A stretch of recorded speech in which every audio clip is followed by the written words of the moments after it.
مرد عورت کا انتقال ہو جائے اور ہمارے پاس ان کی ویڈیوز ہیں تو کیا کریں؟ وہ ڈیلیٹ کر دیں۔ یہ ضروری ہے کہ دکھ کے مناظر محفوظ رکھنے ہیں تاکہ زندگی کے اور کاموں میں خلل پڑے۔ اللہ تعالیٰ معاف فرمائے والد کا انتقال، بیٹے کا، روز صبح آفس جانے سے پہلے ایک مرتبہ دیکھ لے، کام کیا ہوگا؟ خاک ہوگا دن میں، ہو گئی بس، اللہ کی قضا ہونا ہی ہے، ہم نے بھی اسی مرحلے سے گزرنا ہے۔ اسی لیے شریعت موسیقی کو منع کرتی ہے کہ جو گانے سنتے ہیں نا، سیڈ سانگز، اولڈ سانگز، سارا دن موڈ آف رہتا ہے۔ کوئی شادی کی بھی خبر آ کے دے تو ہاں ٹھیک ہے، محبوب یاد آ رہا ہے، ولیعذ باللہ، کیا کیا۔ اور جس دن ترنگ کے گانے سن لے، اس سے دیکھو سارا دن کیسی خوشی ہوتی ہے۔ کوئی موت کی خبر بھیجے تو ہاں یار چلنا ہے آپ کا۔ اسی لیے شریعت ان چیزوں سے منع کرتی ہے۔ ایسی چیزوں کو محفوظ رکھنا، اپنی عقل کو جذبات کے حوالے کر دینا ہے۔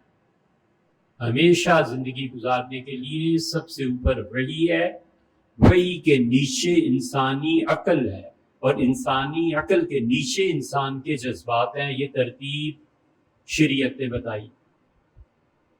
جو آدمی شریعت کو عقل کے تابع کرے گا برباد ہو جائے گا، جو عقل کو جذبات کے تابع کرے گا وہ بھی برباد ہو جائے گا، جو جذبات کو شریعت اور عقل دونوں سے بھی بڑا کر دے گا بالکل ہی برباد ہو جائے گا۔ ہمیشہ جب بھی آسان مشکل کے وہ کچھ بھی ہو جائے، خوشی غم، وحی نے کیا کہا ہے اس موقع پہ، وحی کی بات پتہ چل گئی۔ اب عقل کیا کہتی ہے کہ وحی کے اس حکم کو ماننا بھی ہے کہ کیا کرنا ہے، اس کا موقع مناسبت بھی ہے یا نہیں۔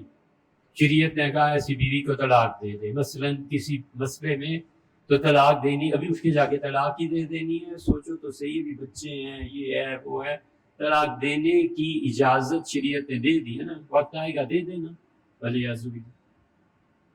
یہ تھوڑا ہی ہے کہ وہاں اس کی ہمشیر کی شادی ہو رہی ہے اور جا کے سالی کے کان میں کہنا کہ انہیں کہہ دینا میری طرف سے 3 طلاقیں ہیں، خبردار جس شادی کے بعد گھر ہے بھلا یہ موقع ہے کہنے کا۔